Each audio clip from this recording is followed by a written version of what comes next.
وہ اس حد تک فاسق اور فاجر بن چکے تھے کہ خوش ہوتے ہوئے وہاں آئے تاکہ ان خوبصورت لڑکوں سے لذت حاصل کر سکیں۔ یہ گھر کے سامنے پہنچ گئے تو لوط علیہ السلام انہیں روکنے کے لیے گھر سے نکلے۔ ان سے فرمایا، اے میری قوم، تمہاری خواہش کے لیے میری بیٹیاں موجود ہیں، یعنی قوم کی عورتیں موجود ہیں۔ نبی قوم کا باپ ہوتا ہے، اس کی بیویاں قوم کی مائیں اور قوم کی عورتیں اس کی بیٹیاں شمار ہوتی ہیں، جیسا کہ سورہ ہود میں آتا ہے۔ کہنے لگے، اے میری قوم، میری یہ بیٹیاں تمہارے لیے پاکیزگی کا باعث ہیں، لہذا اللہ سے ڈرو اور مجھے میرے مہمانوں کے بارے میں رسوا نہ کرو۔ کیا تم میں کوئی بھلا شخص موجود نہیں؟ آپ کی بات کے جواب میں انہوں نے کیا جواب دیا، قرآن مجید میں آتا ہے۔ کہنے لگے، لوط، تو جانتا ہے تیری بیٹیوں یعنی قوم کی عورتوں سے ہمیں کوئی سروکار نہیں، ہم جو چاہتے ہیں تمہیں خوب معلوم ہے۔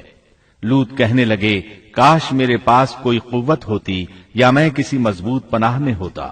لوط علیہ السلام کے پاس کچھ بھی تو نہیں تھا، صرف ان کی اپنی بیٹیاں ان پر ایمان لائی تھیں، یہاں تک کہ ان کی بیوی بھی کافر تھی۔ بخاری اور مسلم کی روایت ہے، نبی کریم صلی اللہ علیہ وسلم نے فرمایا، اللہ تعالی لوط پر رحمت فرمائے، وہ اللہ تعالی کی طرف پناہ لیتے تھے۔ مفسرین کا کہنا ہے کہ لوط علیہ السلام کے بعد اللہ نے جو نبی بھیجا وہ کسی اونچے خاندان اور قبیلے کا چشم و چراغ ہوتا تھا، جو اس کی حفاظت کرنے کے قابل ہوتا تھا۔ لوط علیہ السلام کے ساتھ کوئی مددگار نہیں تھا۔ ایک دوسرے مقام پر اللہ تعالی فرماتے ہیں، اور شہر کے لوگ خوش ہوتے ہوئے آئے۔ لوط نے کہا، یہ میرے مہمان ہیں، مجھے رسوا نہ کرو، اللہ سے ڈرو اور مجھے ذلیل نہ کرو۔ انہوں نے کہا، کیا ہم نے تجھے جہان والوں کے بارے میں منع نہیں کیا؟ یعنی انہوں نے آپ کو تبلیغ وغیرہ سے بھی روک دیا تھا۔ لوط نے کہا، اگر خواہش پوری کرنا چاہتے ہو تو میری بیٹیاں یعنی قوم کی عورتیں موجود ہیں، ان سے کر لو۔ اے پیغمبر، تیری عمر کی قسم، وہ لوگ اپنی مدہوشی میں مست تھے۔ اللہ تعالی نے کسی انسان کی عمر کی قسم نہیں کھائی سوائے نبی کریم صلی اللہ علیہ وسلم کے، اور یہ اعزاز آپ کے شرف، عزت اور تکریم پر دلیل ہے۔ اب ان لوگوں نے گھر میں داخل ہونے کی تیاری کر لی۔ ادھر لوط علیہ السلام نے اپنے تینوں مہمانوں کی طرف دیکھا۔ آپ ان کے لیے فکر مند تھے، لیکن وہ یہ دیکھ کر حیران ہوئے بغیر نہ رہے کہ وہ تینوں بالکل بے فکر بیٹھے تھے۔ اس وقت کی کیفیت اللہ تعالیٰ نے قرآن مجید میں یوں بیان فرمائی ہے، لوط کہنے لگے، تم لوگ تو کچھ انجان سے معلوم ہو رہے ہو۔ اس پر وہ کہنے لگے، ہم تو تیرے پاس وہ فیصلہ لائے ہیں جس میں اس قوم کو شک تھا، اور ہم تیرے پاس حق لے کر آ چکے ہیں، اور بے شک ہم سچے ہیں۔ سورۃ العنکبوت میں اللہ تعالیٰ فرماتے ہیں، فرشتوں نے کہا، اے لوط، نہ ڈر اور غم نہ کھا، یقیناً ہم تجھے اور تیرے اہل کو سوائے تیری بیوی کے نجات دیں گے، وہ پیچھے رہ جانے والوں میں سے ہوگی۔ ہم اس بستی والوں پر ان کے گناہوں کے سبب آسمان سے عذاب نازل کرنے والے ہیں۔ انہوں نے یہ بھی کہا، کہنے لگے، اے لوط، ہم اللہ کے بھیجے ہوئے فرشتے ہیں، یہ لوگ تجھ تک نہ پہنچ پائیں گے، یعنی تجھے تکلیف نہیں پہنچا سکیں گے۔ پھر ان میں سے ایک شخص نے اندر داخل ہونے کی کوشش کی۔ جبریل اٹھے، انہیں ایک ایسی ضرب لگائی کہ تمام کے تمام اوندھے ہو گئے۔ اس بارے میں اللہ کا فرمان ہے، انہوں نے لوط کو اس کے مہمانوں کے بارے میں پھسلانے کی کوشش کی تو ہم نے ان کی آنکھیں مٹا ڈالی۔ اللہ تعالیٰ سورۃ القمر میں فرماتے ہیں، فذوقوا عذابی ونذر، پس میرا عذاب اور ڈرانا چکھو۔ وہ دھمکیاں دینے لگے اور واپس جاتے ہوئے کہنے لگے، ہم تجھ سے کل نبٹ لیں گے۔ انہوں نے سزا محسوس بھی کر لی، لیکن پھر بھی توبہ نہ کی۔ اس وقت فرشتوں نے کہا، یقیناً ان کے وعدے کا وقت صبح کا ہے، اور کیا صبح بالکل قریب نہیں؟ صبح تک انہیں مہلت مل گئی۔ فرشتوں نے کہا، اے لوط، اپنے اہل کو رات کے حصے میں لے کر نکل جا، اور ان کے پیچھے پیچھے تو چل، اور تم میں سے کوئی پیچھے مڑ کر نہ دیکھے، اور جہاں تمہیں حکم ہو چلے جاؤ۔ اور ہم نے اسے وہ فیصلہ سنا دیا کہ صبح ہوتے ہی اس قوم کی جڑ کاٹ دی جائے گی۔ اسی طرح اللہ تعالیٰ سورۃ الشعراء آیت 170 اور 171 میں فرماتے ہیں، ہم نے اسے اور اس کے تمام اہل کو نجات دی سوائے اس کی بیوی کے جو پیچھے رہنے والوں میں سے تھی۔ سورۃ القمر میں اللہ تعالیٰ فرماتے ہیں، تمام ہلاک ہو گئے سوائے لوط کی آل کے، انہیں ہم نے صبح سحری کے وقت یعنی رات کے آخری حصے میں نجات دی، یہ ہمارا احسان تھا اور اسی طرح ہم شکر گزاروں کو بدلہ دیتے ہیں۔ چنانچہ لوط علیہ السلام نکل کھڑے ہوئے، ان کے ساتھ ان کی صرف 2 بیٹیاں تھیں، وہ بستی سے نکل گئے۔ پھر صبح ہوئی، روشنی پھیلنے لگی تو عذاب آ گیا، اور صبح سویرے ہی انہیں ٹھہرنے والے عذاب نے آ لیا، پس تم میرے عذاب اور ڈرانے کا مزہ چکھو۔ یہ عذاب کیسا تھا؟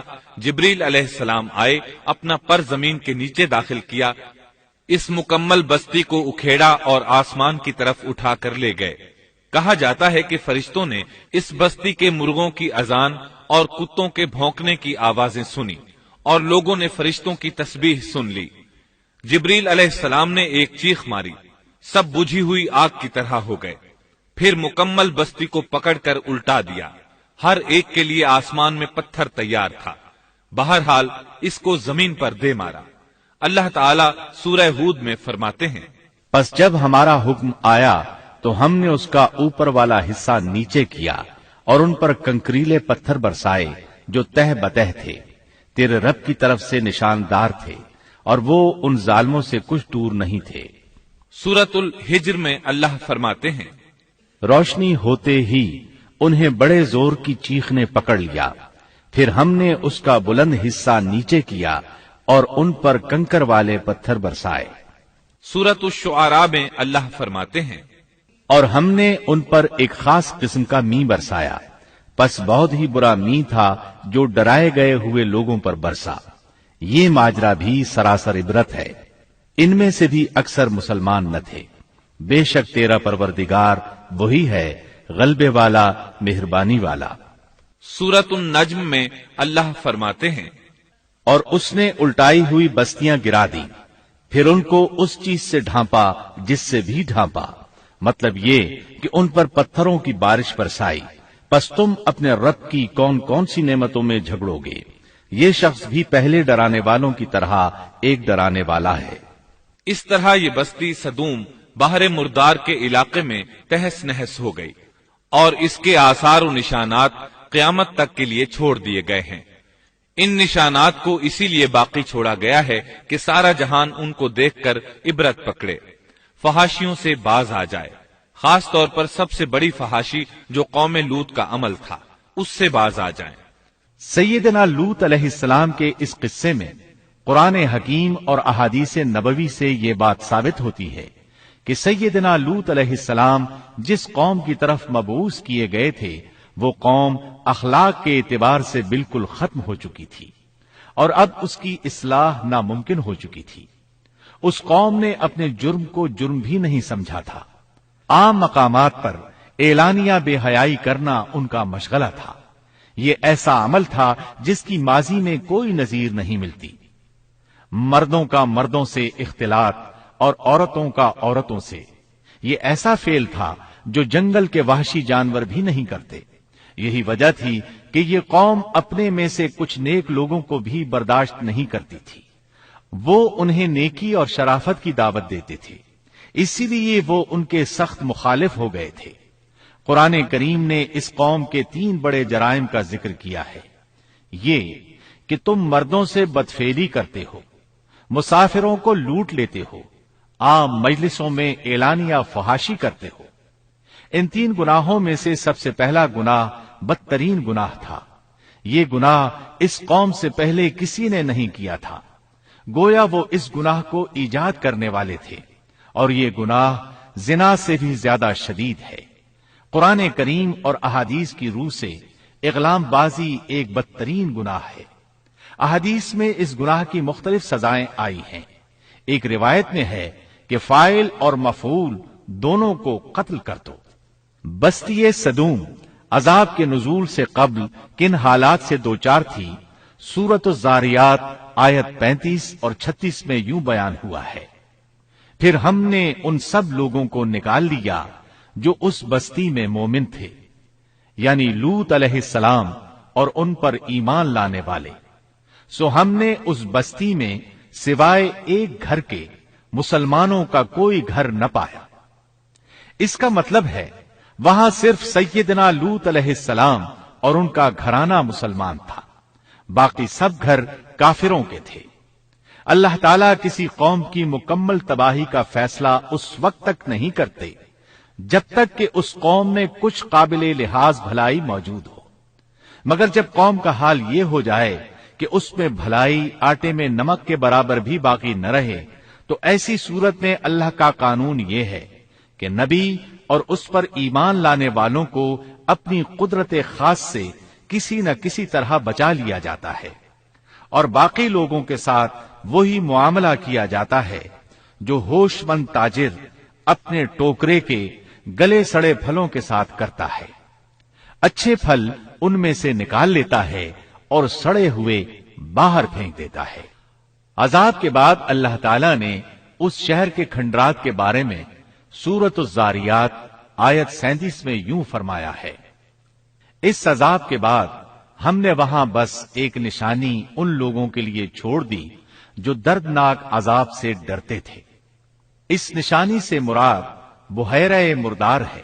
اس کا جنوبی علاقہ آج بھی ایک عظیم تباہی کے آثار پیش کر رہا ہے۔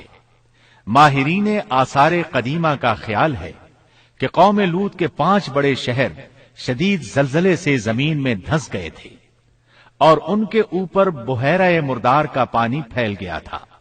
اس خیال کی وجہ یہ بتائی جاتی ہے کہ بحیرہ مردار کا وہ حصہ جو اللسان نامی جزیرے کے جنوب میں واقع ہے وہ صاف طور پر بعد میں پیدا ہوا ہے، اور قدیم بحیرہ مردار کے جو آثار اس جزیرے کے شمال میں نظر آتے ہیں وہ جنوب میں پائے جانے والے آثار سے بالکل مختلف ہیں۔ ماہرین آثار قدیمہ نے اس سے یہ بات اخذ کی ہے کہ جنوب کا حصہ پہلے اس بحیرہ کی سطح سے بلند تھا، بعد میں زلزلے سے دھنس کر زمین کے نیچے چلا گیا۔ اس دھنسنے کا زمانہ بھی 2000 برس قبل مسیح کے قریب معلوم ہوتا ہے، اور یہ زمانہ تاریخ کے اعتبار سے سیدنا ابراہیم علیہ السلام اور سیدنا لوط علیہ السلام کا زمانہ ہے۔ 1965 عیسوی میں آثار قدیمہ کی ایک امریکی ٹیم کو اللسان جزیرے پر ایک بہت بڑا قبرستان ملا۔ اس میں 20,000 سے زائد قبریں تھیں۔ اس سے اندازہ ہوتا ہے کہ قریب ہی کوئی بڑا شہر آباد تھا۔ اس لیے عین ممکن ہے کہ جس شہر کا یہ قبرستان ہے وہ بحیرہ میں غرق ہو چکا ہو۔ بحیرہ کے جنوب میں جو علاقہ ہے اس میں اب بھی ہر طرف تباہی کے آثار موجود ہیں، اور زمین میں گندھک، رال، کول تار اور قدرتی گیس کے اتنے بڑے ذخائر پائے گئے ہیں کہ ان کو دیکھ کر یقین ہو جاتا ہے کہ کسی وقت بجلیوں کے گرنے سے یا آتش فشاں کا لاوا نکلنے سے یہاں آگ پھٹ پڑی تھی۔ اللہ تعالیٰ سورہ ہود کی آیت 83 میں ارشاد فرماتے ہیں، پتھراؤ کا یہ عذاب آج بھی ظالموں سے دور نہیں۔ مطلب یہ کہ جو قوم اس قوم کی طرح ظلم اور بے حیائی پر جم جائے وہ اپنے آپ کو اس جیسے عذاب سے دور نہ خیال کرے۔